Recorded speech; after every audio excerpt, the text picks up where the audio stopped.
Napaka-therapeutic talaga lagi mag-drive sa Marilake.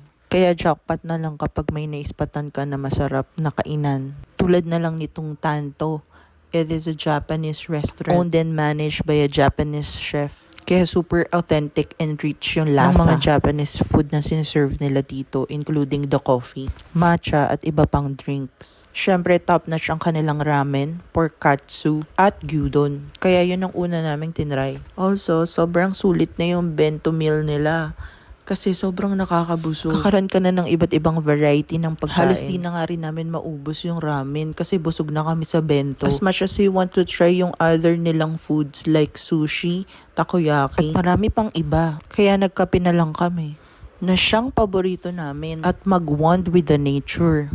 Ang perfect ng view habang nagkakape dito sa Tanto. Monday nga pala kami pumunta kaya walang masyadong tao. Dito lang siya sa bukana ng Marilake Highway dito sa Tanay.